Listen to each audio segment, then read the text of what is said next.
Officer Jenna Myers had patrolled Crestwood Hills for over 5 years. The neighborhood was known for its calm streets, trimmed hedges, and peaceful residents who waved politely from behind their garden fences. It was the kind of place where porch lights stayed on late and the sound of trouble rarely echoed.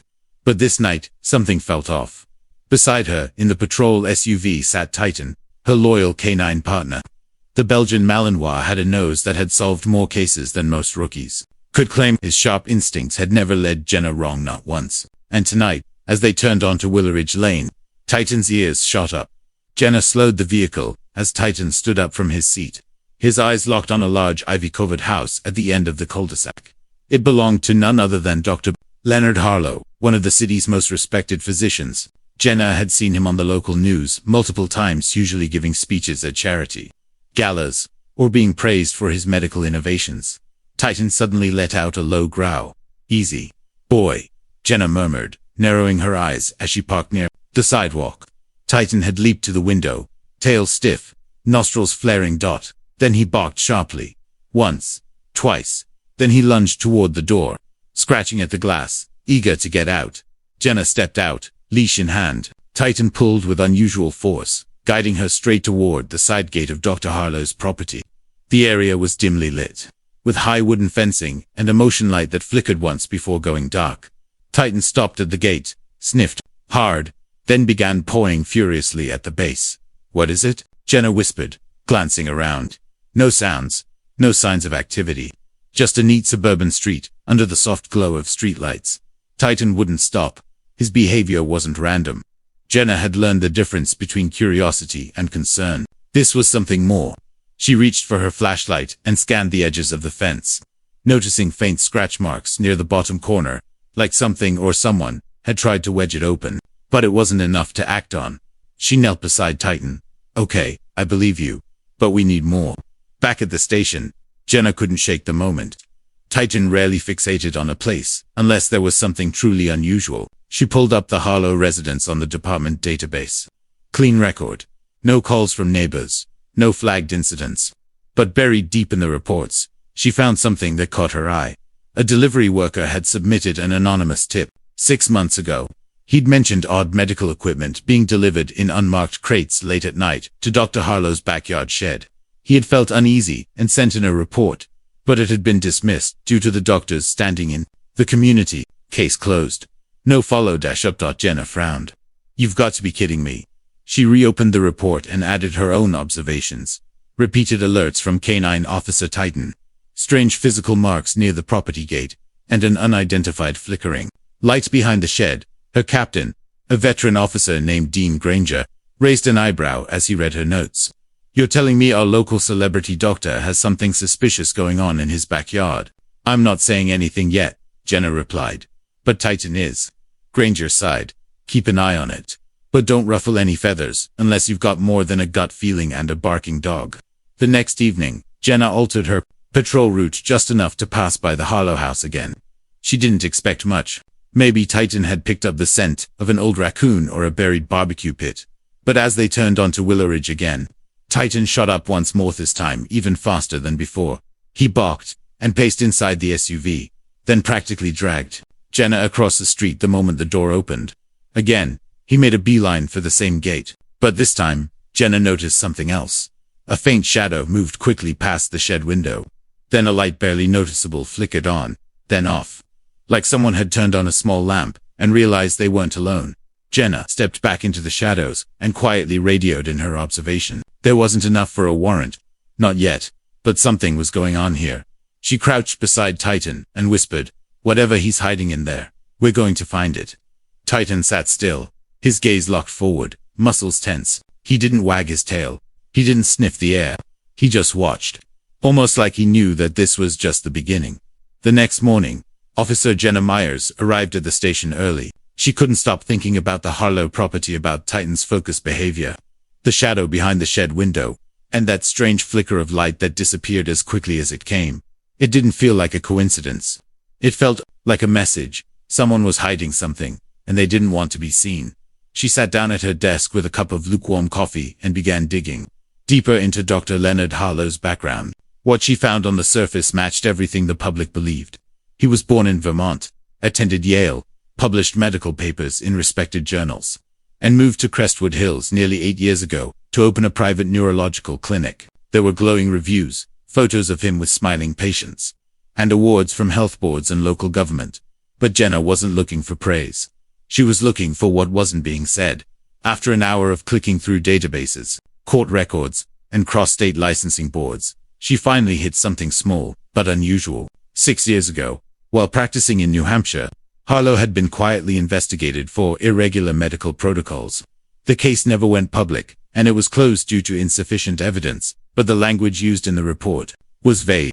It mentioned unauthorized testing, incomplete patient records, and failure to report outcomes. She leaned back in her chair. Why had he left that state so suddenly if he'd done nothing wrong? Jenna printed the documents, filed them in a folder, and took them straight to Captain Granger. I think this is more than just a barking dog, she said. He left another state under suspicion, and now Titan's repeatedly alerting on his property. Granger scanned the documents. His jaw tightened. Still not enough for a search warrant. But you've got my attention now. Let's keep our eyes open. That night, Jenna planned her route carefully. She left Titan in the car with the windows cracked and approached the Harlow property on foot. Her boots were silent on the pavement. The neighborhood, as usual, was perfectly still. She watched from across the street, hidden behind a hedge. At exactly 11:06 p.m., a delivery van pulled into Dr. Harlow's driveway. There were no markings on the side, just a blank white surface. The driver wore a cap pulled low and didn't go to the front door. Instead, he went straight to the side gate, the same one Titan had fixated on. Jenna grabbed her camera and took photos. The man entered the yard using a key. She couldn't see what he was carrying, but a few minutes later, he reappeared empty-handed. The van drove off without a sound.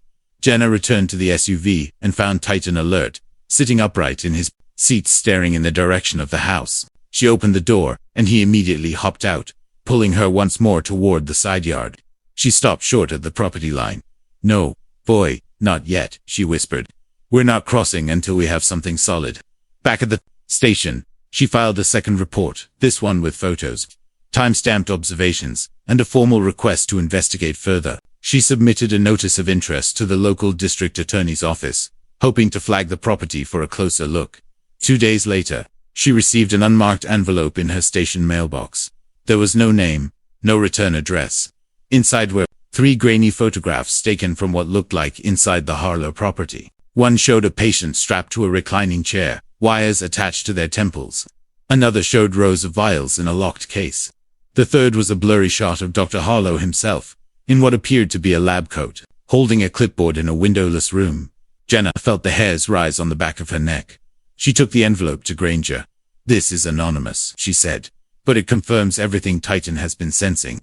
Granger's expression changed. We need to call the DA now. Outside, Titan sat calmly in the patrol SUV, ears perked, watching the street with quiet patience. He didn't know the details of what was coming, but he knew the hunt had begun and he was ready. By the time the district attorney's office called Officer Jenna Myers back, word had already begun to spread inside the department. Not publicly. Of course, no one dared speak openly against a man as revered as Dr. Leonard Harlow. But behind closed doors, whispers had started. Officers were quietly admitting that Titan's behavior wasn't just a coincidence. Something was wrong at that house. Jenna sat across from Assistant DA Caroline Voss in a small conference room.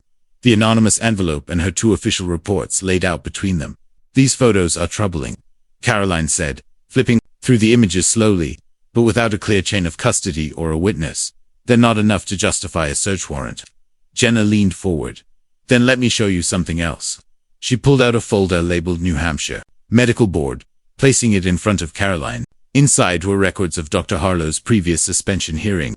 The language, though technical, painted a picture of reckless behavior, inconsistent treatment records, failure to report negative outcomes, and conducting experimental neurostimulation procedures without peer review. Caroline frowned. This was sealed. Only partially, Jenna replied. The board cleared him because the patients couldn't or wouldn't testify. But he left the state quietly and never applied for reinstatement. He just moved here and started fresh. Caroline tapped her pen against the table. It still doesn't prove he's doing anything illegal now. No, Jenna said carefully. But what if he never stopped? Back at the precinct, Titan was restless. Jenna knew her partner could sense the rising tension. She took him for a walk behind the station, letting him stretch and burn off energy. But even outside, he was alert, as if waiting for something. The next day, Jenna decided to pay a visit to Dr. Harlow's public clinic. She walked through the front door just before noon, dressed in plain clothes, claiming to be there for a routine consultation. The receptionist smiled and handed her a clipboard. Jenna signed in under a false name and waited, eyes scanning the room. It was bright, sterile, filled with soft music and colorful pamphlets about brain health. But something felt rehearsed, a staged performance. After a brief wait, she was escorted down a hallway lined with framed certificates. She was greeted by Dr. Harlow himself, smiling, composed, charming. His eyes were kind but sharp. "What brings you in today?" he asked. Jenna played her part. "I've been having headaches. Thought it might be worth a check." Harlow nodded thoughtfully, motioning to a reclining chair. "Let's start with a few simple questions." But as the consultation continued, Jenna noticed small, odd details. A keypad-locked door at the back of the room, an unmarked hallway visible just past the exam room, and the faint smell of industrial-grade disinfectant, not the kind normally used in front-facing offices. She excused herself after 15 minutes, thanking him for his time. As she walked back to her car, her mind was racing. This wasn't a regular clinic. It was a masked something to build trust, to maintain his perfect image. Whatever was really happening, it wasn't happening in the daylight hours. And it wasn't happening in this building. That evening, Jenna sat in her apartment, reviewing every report, every photo, and every lead. Then she remembered something: the delivery van. It had no plates, just a state registration sticker on the windshield. She pulled surveillance footage from a nearby street camera and froze the moment the van turned the corner. The sticker number was barely visible. She sent it to a contact at the DMV.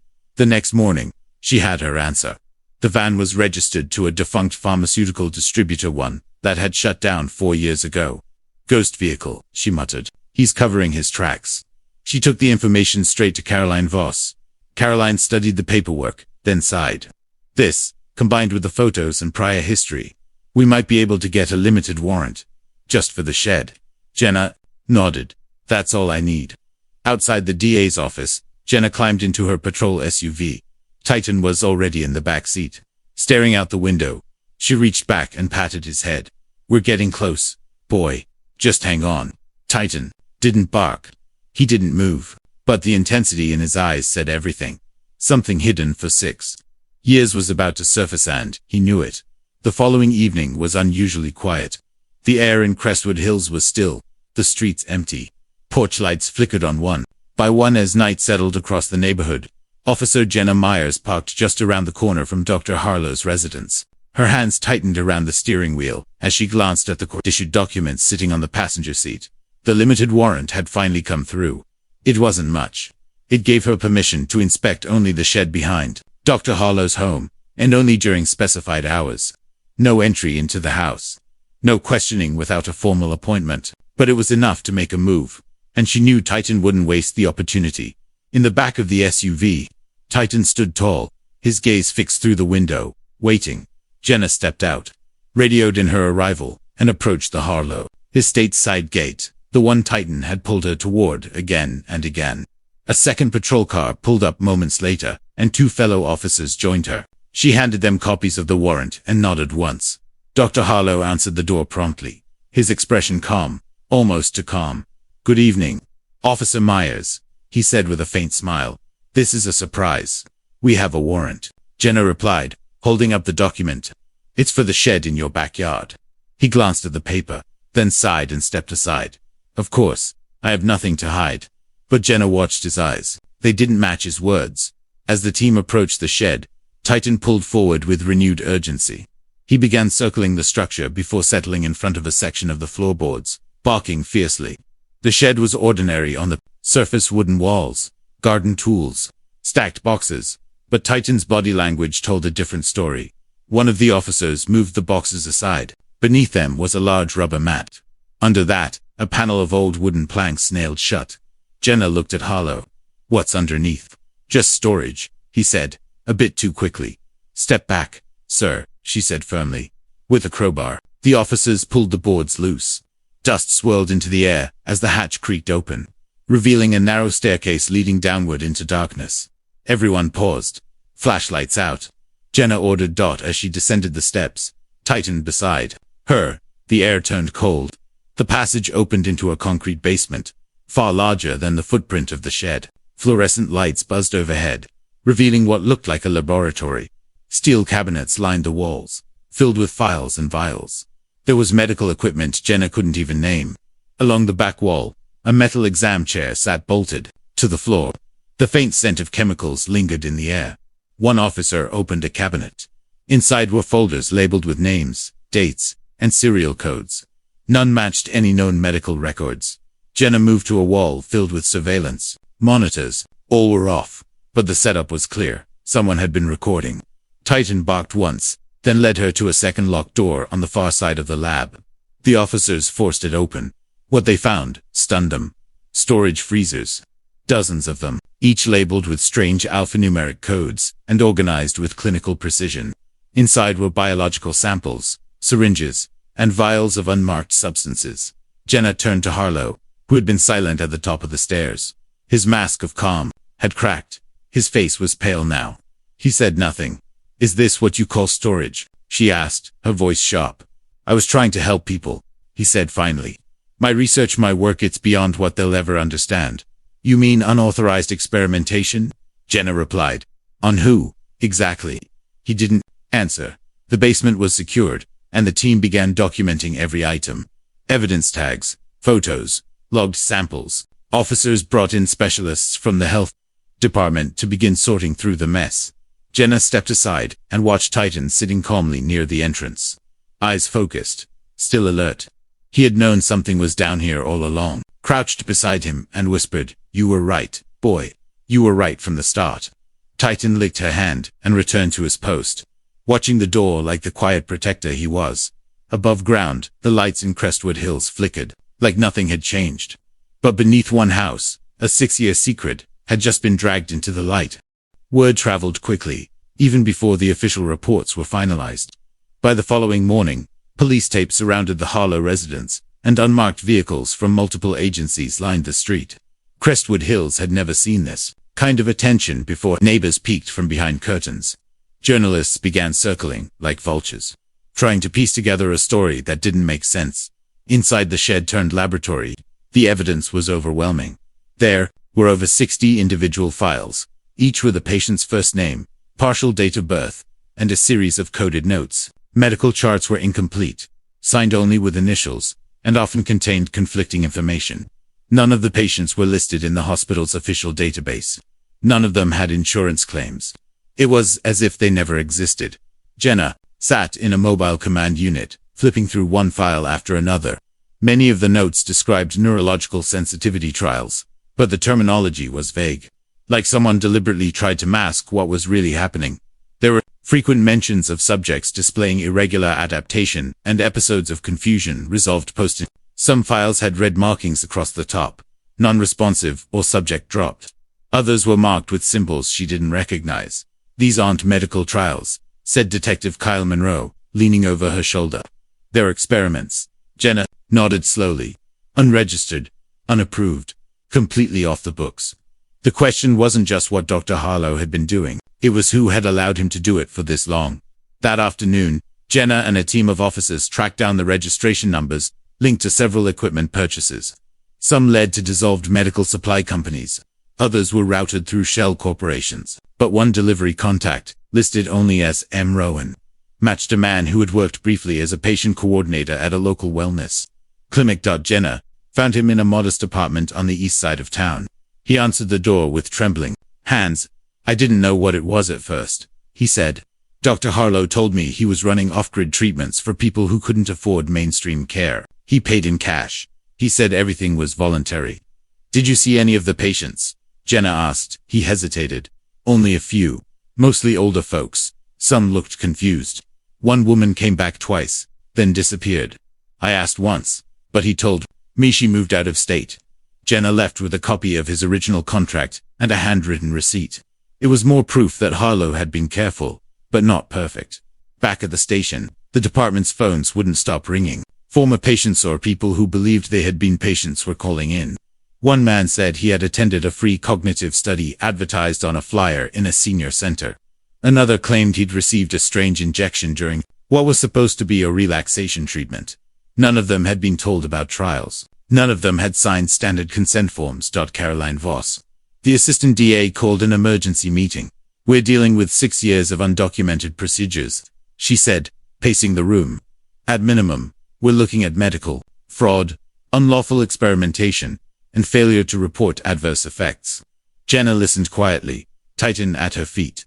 "But there's more," Caroline added, holding up a plastic evidence bag. Inside was a tiny camera lens. This was found hidden in one of the patient chairs. He wasn't just testing them. He was recording them. The room fell silent. "We need to go public," Jenna said. "People need to know what's been happening. If there are more victims out there, they deserve answers." Granger agreed. A press conference was scheduled for the following morning. That night, Jenna brought Titan home for a brief rest. He lay by the door, eyes open, as if still on duty. Jenna sat on the floor beside him, her back against the wall. "How many people he hurt," she whispered, "but we're going to find every one of them, and we're going to make it right." Titan gently rested his head on her knee. Outside, the lights of Crestwood Hills blinked like stars on the ground, calm, pretty, unaware. But underneath that stillness, a web of deception had finally begun to unravel, and the dog who started it all was watching, waiting, ready for whatever came next. By the next morning, Crestwood Hills was no longer just a quiet, upper-class neighborhood. It had become the center of a growing scandal that was quickly spiraling beyond anyone's expectations. Satellite trucks lined the block. News anchors rehearsed their segments while neighbors, once content to stay anonymous, gathered in hushed clusters near the yellow tape that still wrapped around Dr. Harlow's property. The press conference was scheduled for 9 a.m., and every seat in the city's municipal building was taken well before that. Jenna stood behind the podium, flanked by Captain Granger and Assistant DA Caroline Voss. Titan sat quietly at her side, wearing his canine vest and watching the room with calm focus. The cameras rolled, and the questions came hard and fast. Is Dr. Harlow under arrest? Were there victims? How many? What exactly was found inside that shed? Jenna stepped forward and spoke slowly, choosing her words with care. After an investigation led by the Crestwood Hills Police Department, we uncovered an unauthorized medical lab operating beneath the property of Dr. Leonard Harlow. Initial evidence points to a 6-year-long pattern of off-record treatments and neurological testing without proper consent or regulatory approval. Murmurs spread across the room. When asked how the case was discovered, Jenna glanced down at Titan, then back up. "We were first alerted by K9 Officer Titan during a routine patrol. His persistent behavior led us to investigate further. Without his instincts, this case may never have come to light." A moment of silence followed. Then came the questions from community members, not reporters, but patients, former clients, people who had once trusted Dr. Harlow. An elderly woman stood up from the back row, voice shaking. "I went to him for memory tests," she said. "He told me it was part of a grant. I never signed anything. I had headaches for months afterward." Another man followed. "He offered me free treatment for anxiety, said it was cutting edge. I never felt right again." Tears, anger, confusion. The room transformed from a press event into a painful reunion of people connected by betrayal. Outside, signs began to appear. "Justice for the patients." How did he get away with it? "We trusted him." By mid-afternoon, the hospital where Dr. Harlow worked announced it had suspended him indefinitely, pending the outcome of the investigation. His nameplate was removed from his office door. Staff were instructed not to comment. Internally, panic was spreading. How had he passed every background check? How had no one noticed? Jenna was called to speak at a neighborhood association meeting that evening. She didn't want to go, but Granger insisted. "They need to hear from you," he said. "You and Titan are the reason this is even getting cleaned up." The room was packed. Residents sat in folding chairs, many of them visibly shaken. Some were quiet, some were angry. A few even defended Harlow. "He's a brilliant man," said one woman, arms crossed. "This has to be a misunderstanding. My daughter worked with him. He's kind." Jenna didn't argue. She simply laid out the facts. There are surveillance cameras inside the lab, dozens of files, refrigerated samples of unknown substances, and records of patients who don't exist on any official list. This isn't a misunderstanding. This was intentional, long-term, hidden. Silence followed. People were processing what it meant that A man they invited into their homes, trusted with their health, had been hiding something beneath their very feet. As Jenna left the meeting, she noticed a little girl holding a handmade sign that read, "Thank you, Titan." She stopped and smiled. "Can I pet him?" the girl asked. Jenna nodded, kneeling to let Titan sit. The girl gently touched his fur, then whispered, "He's a hero." Back at the station later that night, Jenna and Granger reviewed the growing list of affected individuals. Each name brought more weight, more responsibility. "We've only scratched the surface," Granger said, exhaling deeply. "Yeah," Jenna replied, "but we're not stopping now." Titan lay at their feet, finally resting, his job far from over. The city was waking up to the truth. The community, once deceived, was starting to demand answers. And the dog who started it all had become more than just a patrol partner. He had become a symbol of what happens when instinct meets determination, and the truth refuses to stay buried. In the days that followed the press conference, Titan's name began appearing everywhere. Local news stations replayed the moment. Officer Jenna Myers mentioned her canine partner as the reason the investigation had started. Headlines praised him as the four-legged detective who had cracked the case that no one else could see. Talk shows called him a hero. Schools invited Jenna and Titan to speak at assemblies. Kids drew crayon pictures of him wearing a cape or a police badge, sometimes both. Jenna wasn't used to the attention. She'd always considered herself just another uniform doing her job. But Titan, he seemed to take it all in stride. Wherever they went, he remained calm and composed, the same disciplined dog who had pulled her toward that gate all those weeks ago. What struck Jenna most wasn't the media attention, it was the way people reacted to Titan in person. Victims of Dr. Harlow's hidden experiments, many of whom had been too embarrassed or afraid to speak up, found comfort in petting him. He didn't flinch. He didn't shy away. He just sat there, quiet and strong, offering something no press release or legal statement could: reassurance. One afternoon, Jenna received a call from a woman named Clara Monroe. Her father, Walter, had been under Dr. Harlow's care for almost 2 years. He'd attended what they thought were basic neurological memory stimulation sessions. But after the news broke, Clara revisited her father's medical records and noticed that some of the medication names listed didn't exist. "My dad never got better," she said through tears. "He actually got worse. And I didn't question it, because it was Dr. Harlow." Jenna met Clara and Walter at their home a few days later. Titan accompanied her. Walter didn't speak much anymore, just watched from his chair in the corner, eyes distant. But when Titan walked in, something shifted. Walter leaned forward slowly, extended a trembling hand, and touched Titan's head. "He likes dogs," Clara whispered, astonished. "He hasn't reacted to anything in weeks." Jenna watched the moment unfold, silent. Even after everything, Titan was still finding ways to heal. That evening, the department held a small ceremony in the city square. It wasn't fleshy, a gathering of colleagues, community members, and a few local officials who wanted to recognize the work that had gone into uncovering the truth. Granger gave a short speech. Then the mayor stepped forward with a proclamation in hand, in recognition of exceptional service, courage, and commitment to the protection of this community. She read, "We honor Canine Officer Titan with the city's Award of Merit." The crowd applauded. Titan, dressed in his canine vest with a medal now hanging from his collar, stood at attention. Jenna crouched beside him and whispered, "You earned this, buddy." A young boy stepped out of the crowd, holding a framed drawing of Titan standing in front of a large building with a secret door under it. "He found the bad place," the boy said. "He made it stop." Jenna took the picture, her throat tightening. "Yes," she said quietly, "he did." Later that night, Jenna and Titan returned to their usual patrol. No cameras, no lights, just them and the quiet hum of the city. As they passed the now abandoned Harlow residence, Jenna slowed the vehicle. The property was sealed off. The shed had been dismantled. The basement lab was being catalogued by federal agencies. But Titan still stared out the window at the gate. The one he had barked at first. The one that had started it all. "You knew," Jenna said softly, even when no one else did. She reached back and rubbed behind his ear. The city might remember Dr. Harlow's betrayal. The victims would always remember the pain. But what Jenna knew, and what Titan had proven, was that sometimes the greatest warnings come not from evidence or eyewitnesses, but from instinct. And sometimes, a dog's refusal to walk away is enough to shake an entire city awake. 3 months had passed since the day Titan led Officer Jenna Myers to the hidden truth beneath Dr. Harlow's estate. The chaos that once consumed Crestwood Hills had begun to settle.